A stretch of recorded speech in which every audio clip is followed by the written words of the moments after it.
Hey everyone, I'm KXLY4's Ariana Lake, and this is Hey What's Up with Jared Munson. Cue the music.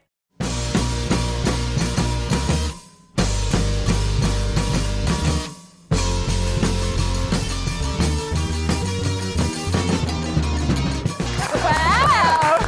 I like the studio side of things.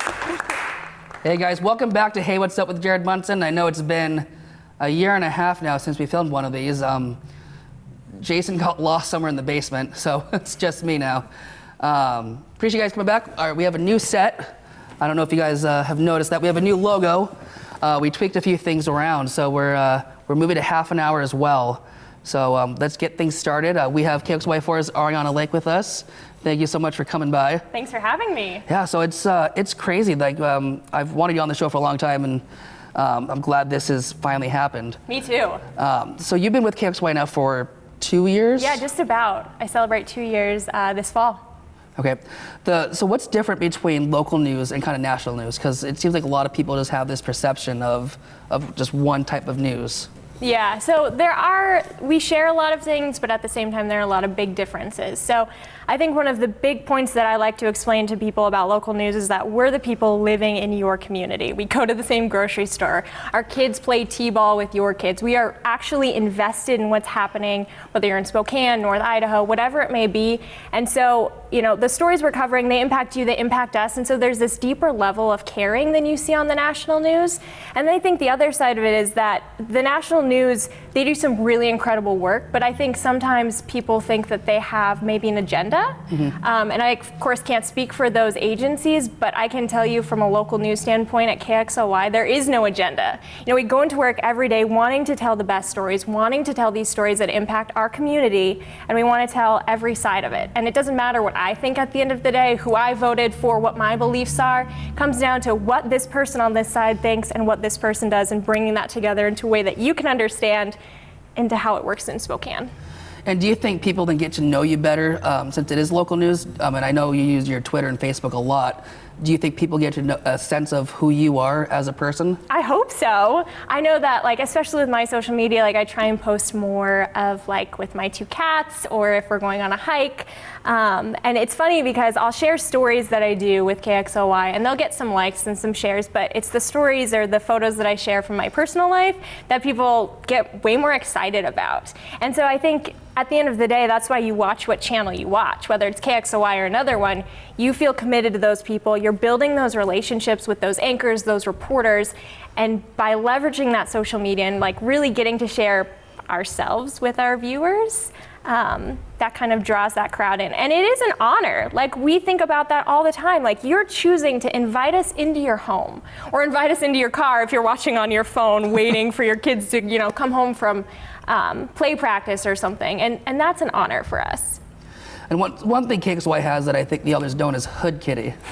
So can you talk to us a little bit about what Hood Kitty is? Yes, so Hood Kitty, she has her own Instagram, which is very exciting. And so Hood Kitty, she has lived in the parking lot near KXLY in the Viking for several years now. And this past year, it was the winter, it was really cold outside, and Chris Crocker was very worried about Hood Kitty.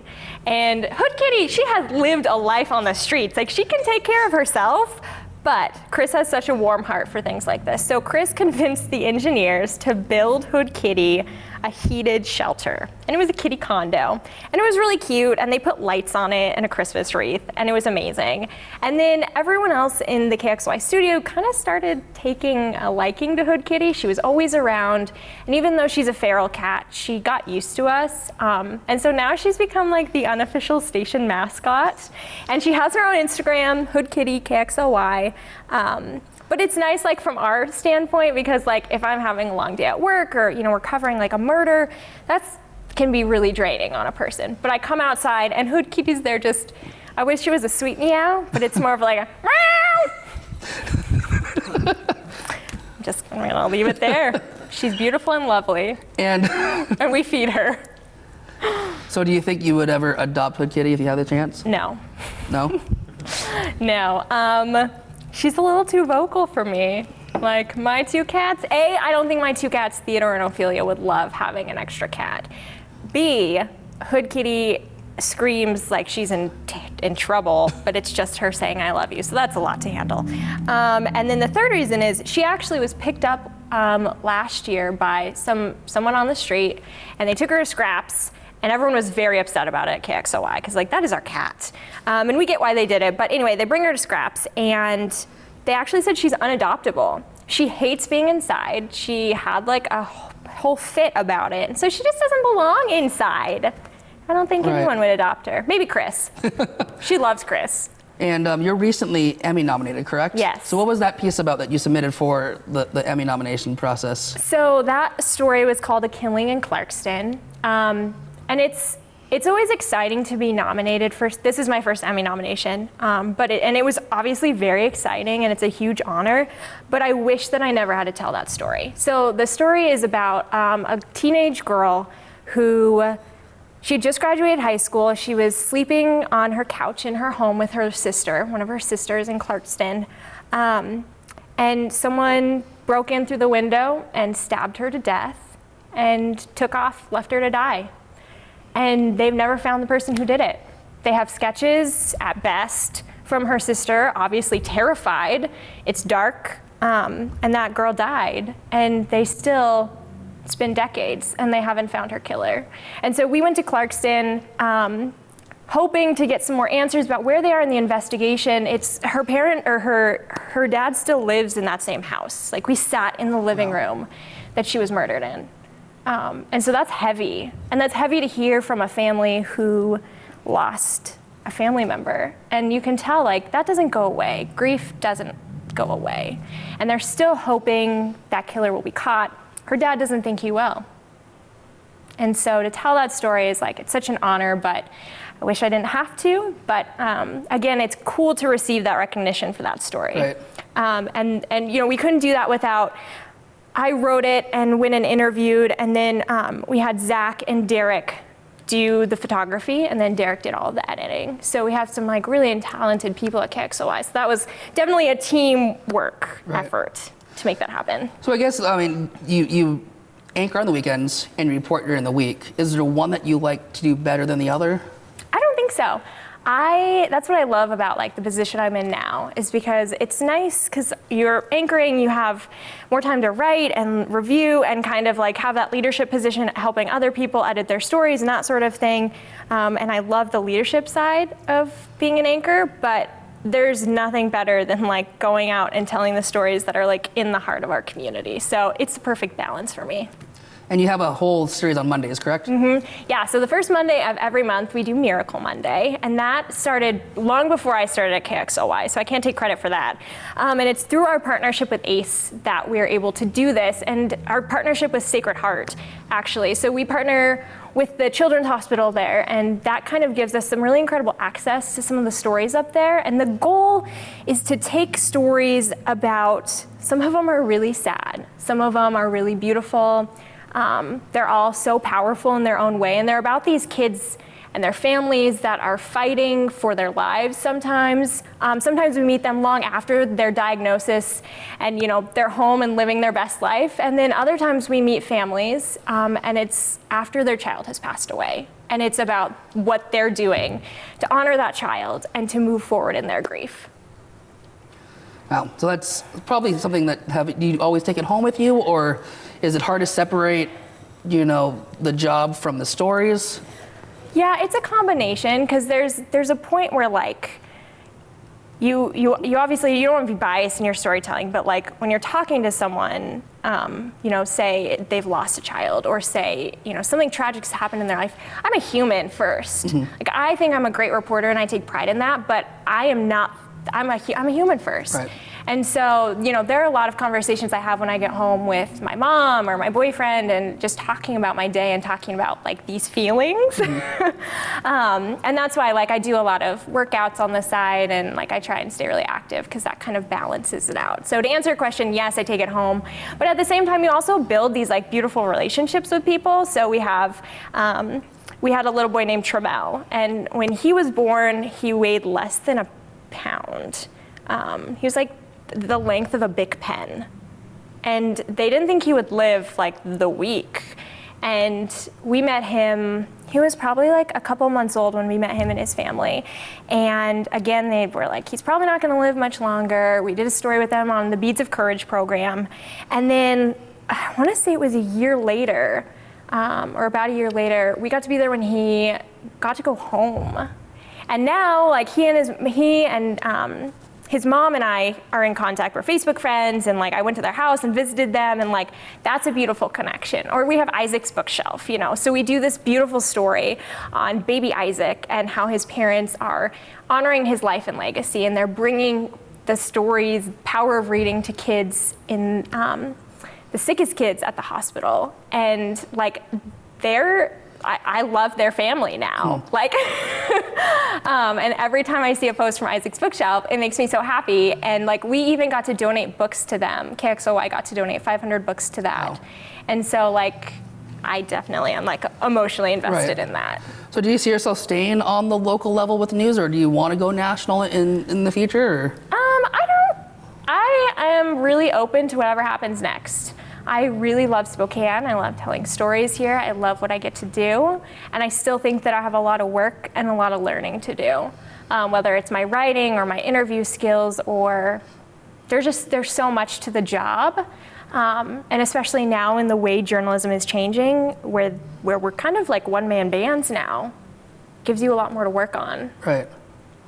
So what's kind of, let's switch gears a little bit, what's kind of the funniest thing, or the funniest story you've had in your 2 years at KXLY? Oh my gosh, the funniest? I never get the funny stories. You never get the funny stories? No. You get the tearjerkers. Yeah, well, it's not really funny. There was a lady who electrocuted a bunch of squirrels on her fence. And it's not funny, because like they died a very painful death. But like the headline, like woman electrocutes squirrels stealing her nuts. That's kind of funny. I feel really bad for the lady, because she's actually like facing criminal charges now. But when our assignment director told me the story, I was like, you're kidding me. Like, you'd see that on BuzzFeed. Yeah. Do you think social media has helped local news? Like I said earlier, you use it quite a bit.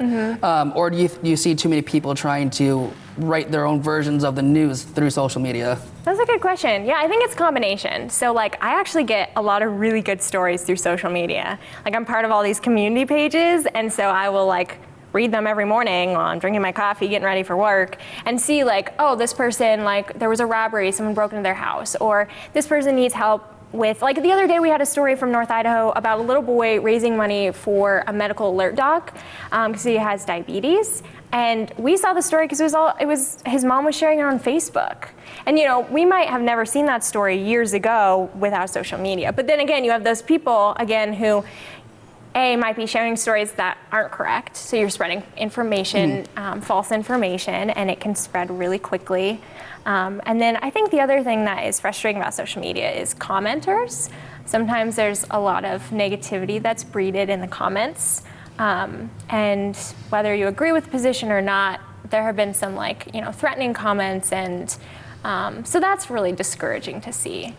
I think in a perfect world, social media would be sharing only true news, and people would be sharing their opinions in polite ways, and it would breed great discussion and more understanding, but I don't think that's always how it works. So how do you feel about the whole, because we live in now the fake news era, has that affected you too much working at the local level, or do you think that's something that only more national news has to deal with? It's definitely affected us here on the local level. I've noticed a shift in how some people treat me. We had a reporter that someone drove by her, or she was driving and she was at a stoplight, and someone walked by and threw a soda at her and yelled fake news. She was in a marked car. And so that's horrible. Or we were on the scene of something last year, and a school bus of kids walked by, or drove by, and they yelled, "Fake news, loser!" Like, what? You know, it seems kind of funny to have a bunch of sixth graders yelling at you, but that's horrible. And again, it also people are fake news, media has a bias, and it's again, I go to work every day stressed about doing my best work and telling the truth and respecting the story. And so it's hard to battle that when it's just me in my little KXLY car. So I'm sure you're also probably somebody who watches the news as well. Mm-hmm. So what would you tell, regular viewers at home, your side of things? How would you explain it to them? Oh my gosh. As far as like what our goal is? Or? Yeah, like to kind of calm them down from the whole fake news and making sure that you're telling the truth, because you want to assure them you're presenting fair, unbiased sources. Yeah, I would say that, again, like reemphasize that local news, we're doing our best work that we can, and every journalist that I know in town does not have an agenda. And again, they're invested in this community, and the reason you're a journalist, you don't make great money, it's really stressful, you do it because you love sharing that information. And so, yeah, that's what I would want people to understand, is we're not out there to like push something. We're just doing our best work and trying to share their stories. Perfect. You want to stick around and play a game? Oh, I'm ready. Okay, we'll be right back for a game with Ariana after this.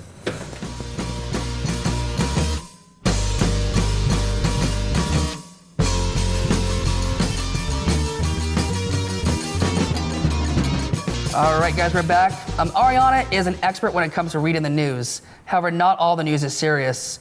We're going to compete to see who can keep a straight face reading these true but hilarious headlines. So whoever can keep a straight face the longest or laugh the least wins. So Ariana, being the guest, you can go first. All right, here we go. I'm ready for this one. One-armed man applauds the kindness of strangers. Homicide victims rarely talk to police. Really? Okay. Study shows frequent sex enhances pregnancy chances. Breathing oxygen linked to staying alive. I think that's important. Oh, that's Bio 101. Utah Poison Control Center reminds everyone not to take poison. These are real headlines. These people. are real headlines. Most earthquake damage is caused by shaking. Statistics show that teen pregnancy drops off significantly after age 25. The city's unsure why the sewer smells. Same. Man with 8 DUIs blames drinking problem. Those are real? Those are real, all headlines? published headlines. How many times did you read them before the show? Because you had a pretty straight face. I read them a few times. Were they memorized? Did you memorize them? I memorized a couple of them. Yeah, you guys, that was an unfair advantage. I do think Ariana won, though. Thank you. Thank you. And I think we do have a prize. What? Well, I think we can safely say that I won the game. Now, for my prize. As we've said earlier, I've done a lot of amazing human interest pieces during my time at KXLY. One that had a big impact and was Isaac's Bookshelf. Oh, man.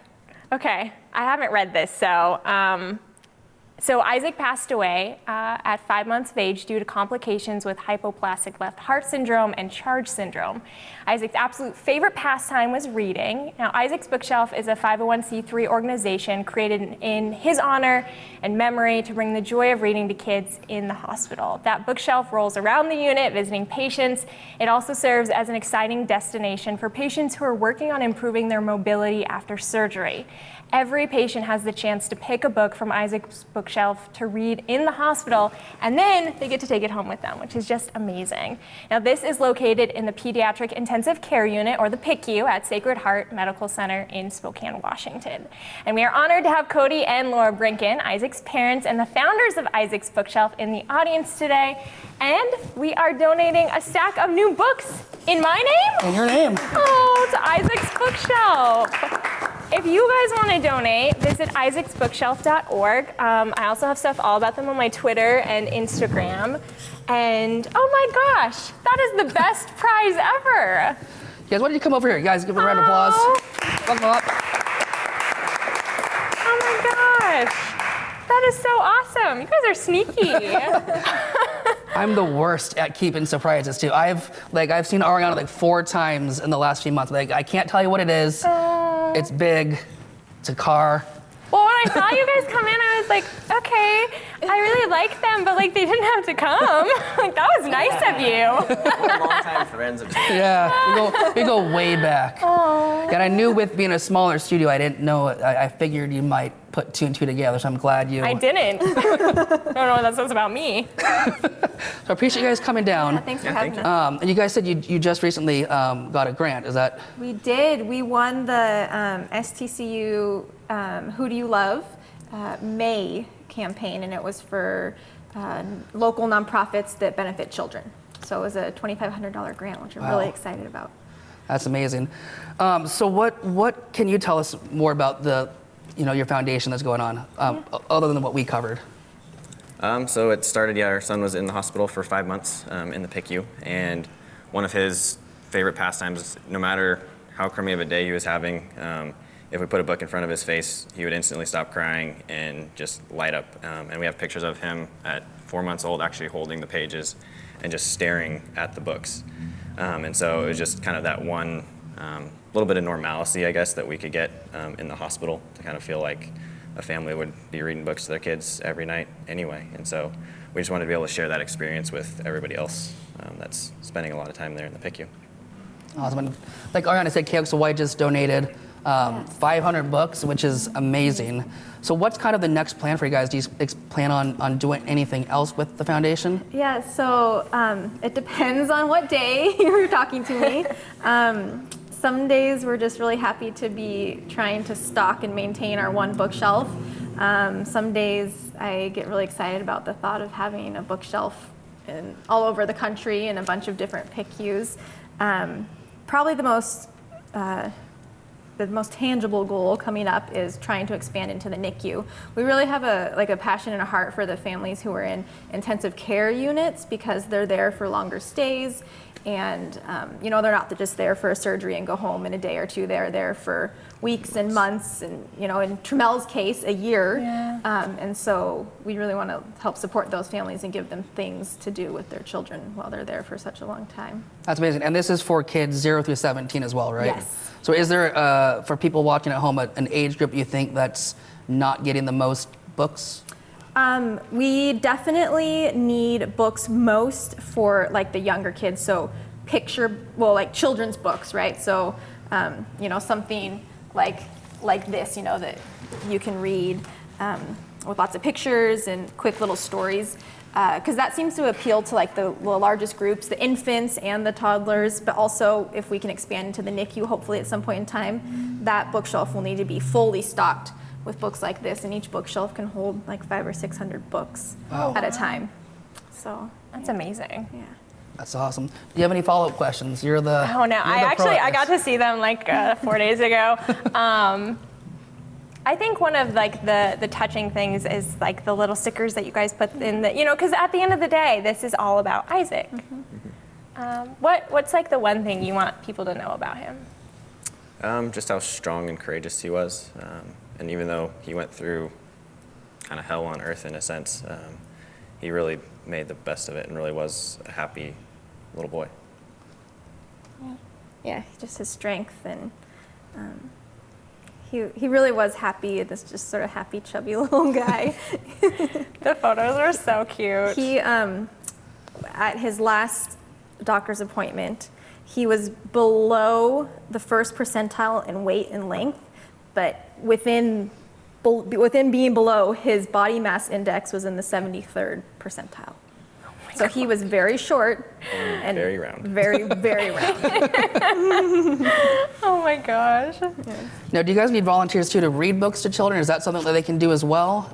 We are not in charge of anything like that. Okay. So the best people to ask would be the volunteer services at the hospital, but I think that would be an amazing program to get started if it doesn't already exist. So I'd be really interested in working with somebody to try and start something like that. I'm very honored you guys came in today, and all the info will be up on our website as well as on the screen here. And you guys give a big round of applause. We'll be right back.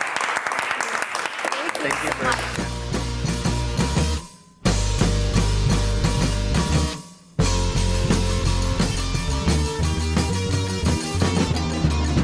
Everyone knows Jared Munson. If you don't know him from this desk, you know him from the comedy line.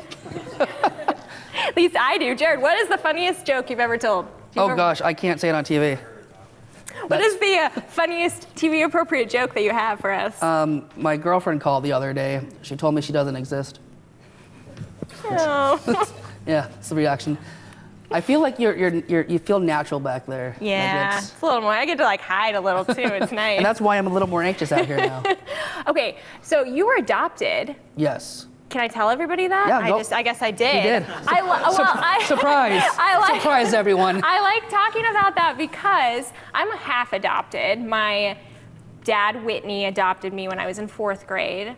But I'm not full adopted like you.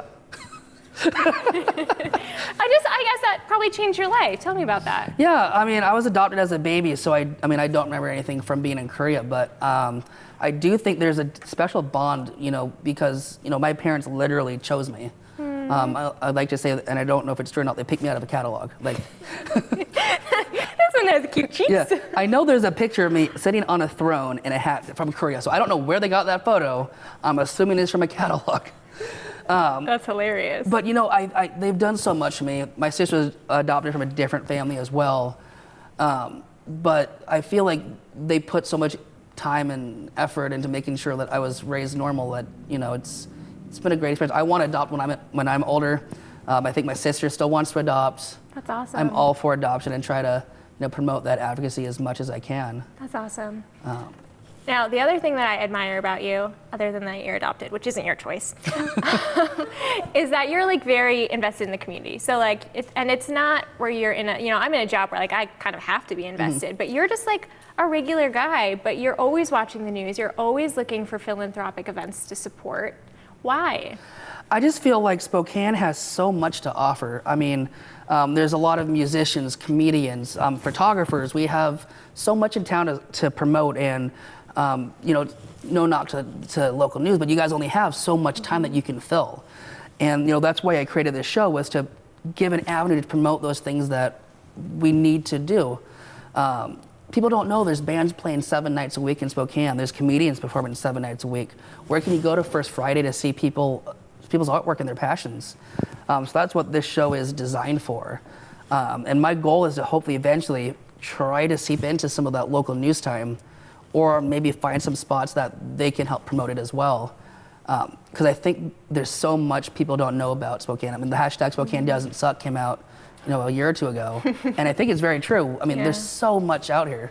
Yeah, that's nice you highlight it. Yeah, and I also think, kind of like you said, with watching the news, I think it's our duty to really pay attention, because it really affects us every day. If you're not voting, you should vote, whether you're voting one way or another. I mean, we've talked about this before. Your voice needs to be heard.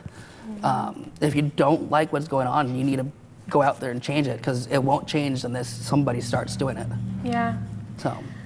Any last words of advice and encouragement for all of the wonderful viewers watching? Were you surprised? I was so surprised. Oh my gosh. Well, as soon as I saw the words come down about Isaac's bookshelf, I was like, okay, that's kind of weird, because I already talked a little bit about it.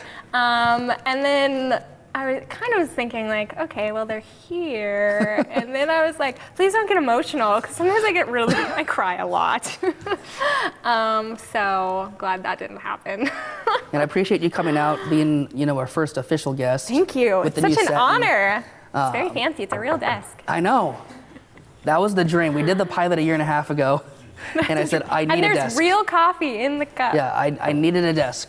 So we found that, Awesome. and again, I appreciate you coming here. And you guys, this is Ariana Lake. Thanks for watching the first official episode of Hey, What's Up with Jared Munson. I hear episode 2 is going to be even better. Stay tuned.